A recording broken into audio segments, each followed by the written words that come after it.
Hello friends, आज हम लोग फिजिक्स देखने वाले हैं 12th का। ये चैप्टर 1 में देखेंगे लोग कूलाम का नियम। ये बहुत ही इंपॉर्टेंट टॉपिक होता है। कूलाम का नियम या कूलाम का बल। तो चलिए लोग इसका परिभाषा देखते हैं हम लोग।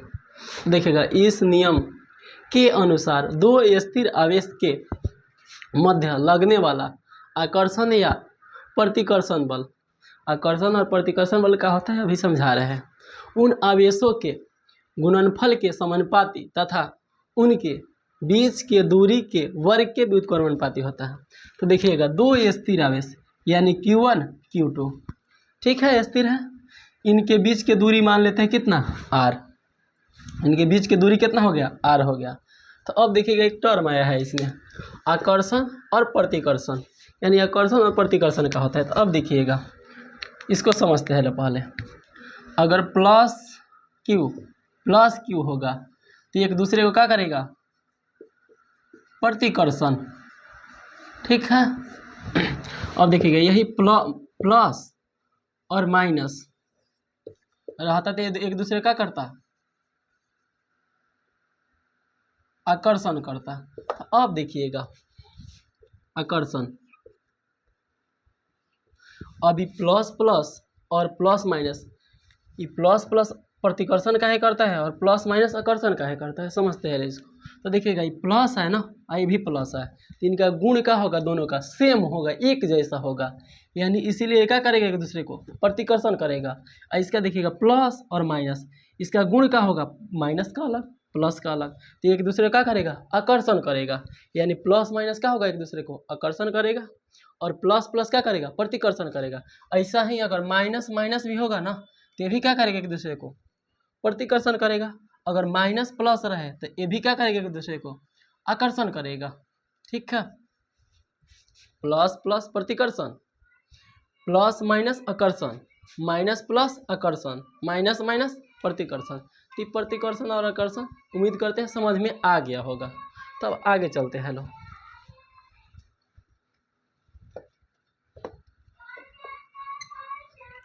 अब देखिए लो, परिभाषा में देखते हैं लो। आकर्षण या प्रतिकर्षण बल यानी F, बल को किससे सूचित करते हैं लो, F किसके, उन आवेशों के गुणनफल के क्या होगा, समानुपाती। तो यही ना उन आवेश Q1 Q2, इसको समीकरण 1 मान लेते हैं, ठीक है। अब देखिएगा, यहाँ तक हो गया, तथा उनके बीच के दूरी के वर्ग के व्युत्क्रमानुपाती। तो उनके बीच के दूरी यही ना है, बीच के दूरी क्या है, r है, तो इनके बीच की दूरी का r। तो F किसके समान, किसके व्युत्क्रमानुपाती होता होगा, इनके बीच के दूरी के वर्ग के क्या होगा, व्युत्क्रमानुपाती होता है। इसको समीकरण 2 लिखते हैं, ठीक है। अब इसको यहाँ तक देख ली लो, इसको स्क्रीनशॉट ले लीजिए लो। इसके आगे हम लोग चलते हैं, इसको रफ करेंगे परिभाषा को, ठीक है, स्क्रीनशॉट ले लीजिए लो। अब इसके आगे देखते हैं लो, ठीक है। तो देखिएगा, लिखेंगे लो, समीकरण 1 तथा 2 से, ठीक है। तो अब देखिएगा, ये भी F बराबर है, ये वाला भी F बराबर है। तो F बराबर क्या हो जाएगा, Q1 Q2 बटा में r², ठीक है। इसको मिला दिए, मतलब समीकरण 1 को और समीकरण 2 को क्या किए, मिला दिए। ये इसके समानुपाती है, ये वाला इसके व्युत्क्रमानुपाती है, तो इसको मिला दिए। अब इसको हम लोग रफ करते हैं।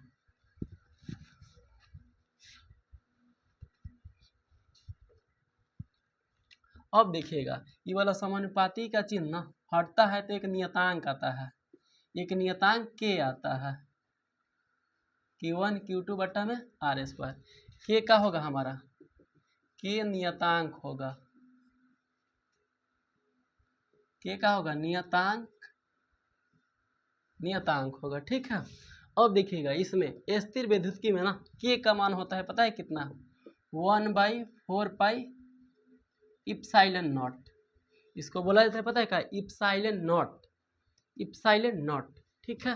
के का मान कितना होता है, 1/4 पाई इप्सिलॉन नॉट। तब के का मान यहाँ रखते हैं, 1/4 पाई इप्सिलॉन नॉट Q1 Q2 बटा में r², यही हमारा फाइनली क्या होता है, कूलाम का नियम होता है। तो अब देखिएगा के का मान पूछता है, के का मान कितना होता है 1/4 पाई इप्सिलॉन नॉट। अब देखिएगा इसमें इप्सिलॉन नॉट का होता है, इप्सिलॉन नॉट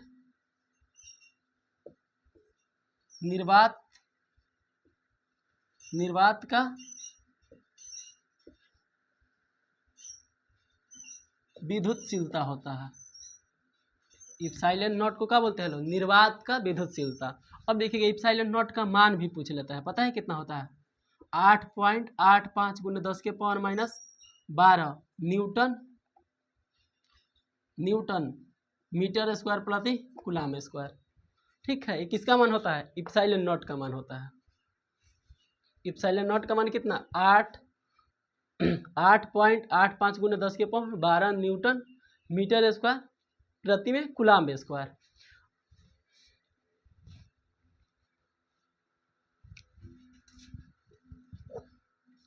अब देखिएगा लो इसके आगे इसका मान भी देख लेते हैं लो, यानी 1/4 पाई के बराबर क्या लिखे हैं 1/4 पाई इप्सिलॉन नॉट। के का मान कितना 1/4 पाई इप्सिलॉन नॉट। ठीक है, अब देखिएगा इसमें इप्सिलॉन नॉट का मान कितना होता है 8.85 × 10⁻12 न्यूटन मीटर स्क्वायर प्रति का कूलाम स्क्वायर। अब देखिए इसका के का मान भी पूछ दिया जाता है, तो ये होता है 9 × 10⁻9।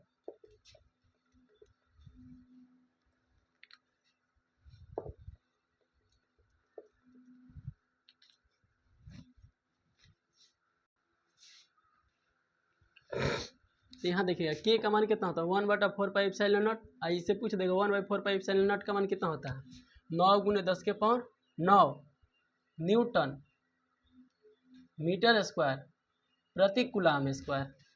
इसका होता है न्यूटन मीटर स्क्वायर प्रति कूलाम स्क्वायर। यहाँ थोड़ा सा मिस्टेक हो गया है, यहाँ ना इसके जस्ट व्युत्क्रमानुपाती मात्रक होगा, क्या हो जाएगा कूलाम स्क्वायर प्रति में न्यूटन मीटर स्क्वायर होगा। जिससे में देखिएगा यहाँ 1/के का मान का है न्यूटन मीटर स्क्वायर प्रति कूलाम स्क्वायर। तो इप्सिलॉन नॉट का मात्रक कितना जाएगा, इसका उल्टा व्युत्क्रमानुपाती है तो इसका क्या होगा मात्रक उल्टा होगा जस्ट। यहाँ क्या आएगा coulomb square newton metre coulomb प्रति न्यूटन मीटर स्क्वायर।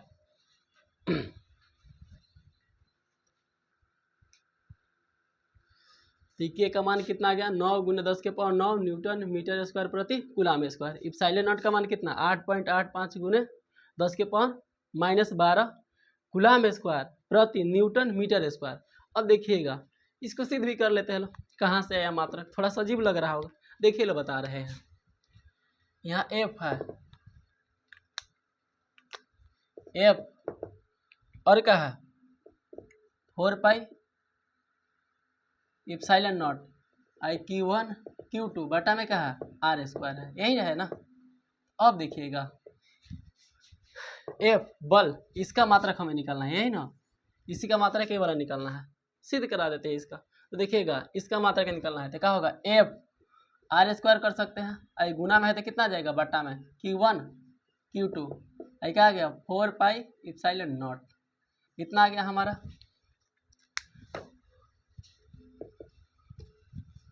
अब देखिएगा एफ यानी क्या था हमारा बल था, तो बल का मात्रा कितना न्यूटन, आई आर का था दूरी था, तो दूरी का मात्रा कितना होता है मीटर, तो आर स्क्वायर है तो क्या आएगा मीटर स्क्वायर। आई कूलाम एक आवेश का मात्रा क्या होता है कूलाम, तो 2 है ना, तो क्या होगा कूलाम स्क्वायर। तो किसका मात्रा का जाएगा 4 पाई इप्सिलॉन नॉट का मात्रा यही आ जाएगा। इसको हम लोग ऐसे भी लिख सकते हैं न्यूटन मीटर प्रति का कूलाम स्क्वायर, ऐसे भी लिख सकते हैं लो।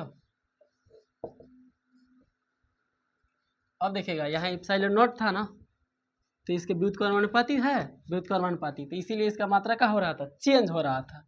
यानी इप्सिलॉन नॉट का मान कितना आ गया था 8.85 × 10⁻12 कूलाम स्क्वायर प्रति में क्या था न्यूटन मीटर स्क्वायर आया था, इतना आ गया था। ठीक है, तो उम्मीद करते हैं जिसमें हम लोग सब कुछ पढ़ लिए, ठीक है। अगर केवल कूलाम नियम पूछ दे 2 नंबर में एग्जाम में, तो इसके पहले हम कहाँ तक सिद्ध किए थे लोग, कूलाम नियम केवल पूछ देगा ना, तो F बराबर 1/4 पाई इप्सिलॉन नॉट Q1 Q2 बटा में R², यहीं तक एग्जाम में लिखना है, 2 नंबर में पूछेगा तो। लेकिन हम ये सब करा दीजिए, यहाँ सब्जेक्टिव पूछ लिया जाता है, जी के का मान बताइए कितना होता है, 1/4 pi epsilon not, 1/4 pi epsilon not का मान कितना होता है, ऑब्जेक्टिव में ये सब पूछ लिया जाता है, मात्रक भी पूछ लिया जाता है ऑब्जेक्टिव में, एप्सिलॉन नॉट का मान भी पूछ लिया जाता है, इसलिए ये सब बता दिए, इसमें आया है तो बता दिए, ये नहीं जो केवल कूलाम का नियम पढ़े तो कूलाम का नियम तक रह दिए, इसमें जितना ऑब्जेक्टिव बन सकता था उतना यहाँ से बन जाएगा, ठीक है। तो अपना क्लास आज यहीं तक रखते हैं लो, अगर क्लास अच्छा लगा होगा तो शेयर जरूर कीजिएगा लो, लाइक भी कीजिएगा लो।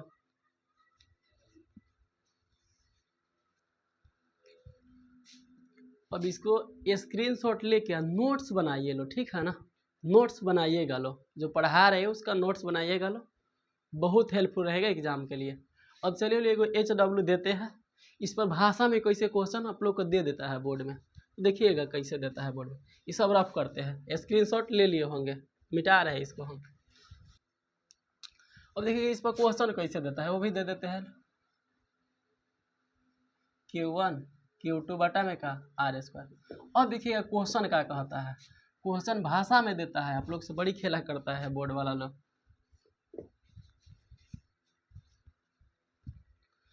तो बोर्ड में देखिएगा इसका एग्जामिनर आप लोगों से कैसे मतलब धोखा कराने के चाहता है, ये कहेगा ना जी मतलब Q1 और Q2 को क्या करेगा, नियत बोल देगा, भाषा में बोलेगा नियत है, और R है ना तो दूरी को क्या करेगा, R है तो इसको बोल देगा आधा करने पर बल पर क्या प्रभाव पड़ेगा, ठीक है, बल पर क्या प्रभाव पड़ेगा, तो यहाँ R का मान कितना आ जाएगा, E वाला, तो यहाँ रखिएगा और कमेंट में इसका आंसर जरूर बताइएगा, ठीक है।